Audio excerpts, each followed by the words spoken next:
If you read the Amazon press releases, they will tell you that fulfillment fees only went up an average of 8 cents per unit this year. That is technically true, but it's also completely misleading. Amazon did not just raise one fee in 2026, they engineered a multi-layered fee stack that compounds over the course of the year. They raised the base fee in January, they delayed your payouts in March, they added a fuel surcharge in April, they killed your credit card and ad rewards in August, and they're hitting you with the peak holiday fees in October. When you look at these charges as an individual line item, they seem manageable. But when you stock them on the top of the real profit and loss statement, the math gets terrifying. Today, we're going to run the verified 2026 fee stack through an anonymized $1 million Amazon brand. We're going to watch every single layer land on the P&L, and I'm going to show you the exact dollar amount Amazon is quietly pulling out of your net profit this year. So let's set the baseline. Our anonymized brand closes exactly at $1 million in annual revenue. They sell a standard 6-ounce product for $25. That is 40,000 units a year. On January 15th, the first layer hit. Amazon increased the base FBA fulfillment fee for this product size, for the fee went up by the 8 cents per unit, as we discussed. And if you sell small item, the price over $50, your fee actually went up by 51 cents per unit. But we'll stick to an average 8 cents an average for this model. At 40,000 unit, that is a base increase pulls 3,200 straight out of the brand's net profit. On the same day, Amazon restructured their inbound placement fees. To avoid massive penalties, this brand has to use a partial shipment splits that adds an average of 3 cents per unit in the logistical costs. That is another $1,200 gone. Then we get to the spring.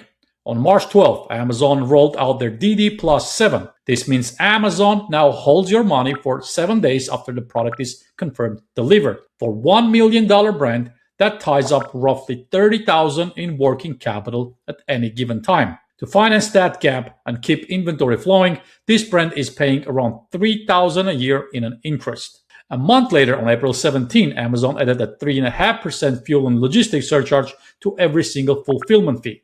They announced this is a temporary measure, but they just confirmed it has no expiration date as of today. On our product, $25, this is an extra 12 cents per unit across the year. That fuel surcharge will add up another $4,800. Then we hit the August 1st. Amazon stopped accepting the credit cards for advertising payments. This brand spends 20% of its revenue on ads, which is $200,000 a year. By losing their 2% credit card cashback, they just lost $4,000 in pure profit. We hit the fourth quarter. From October 15th to January 14th, Amazon applies their holiday peak fulfillment fees. This averages at 32 cents per unit. Our brand sells about 13,000 units during the Q4. That peak fee cost them $4,160.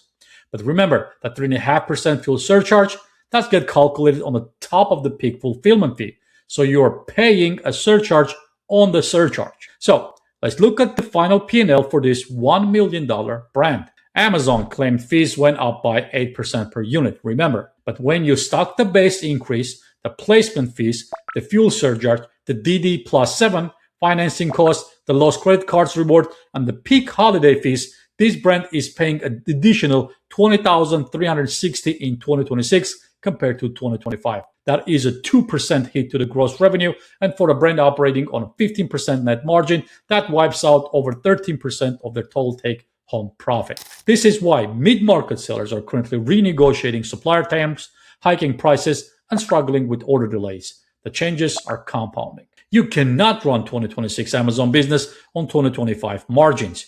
You have to account for the entire stack, not just the one single increase. And if you want to see exactly how these fears are impacting your specific catalog, or if you need help restructuring your pricing and logistics to defend your margins, click the link below to speak with our team members at PAS. We run these P&L audits for our clients every single year. Subscribe to our channel, and I will see you on the next video.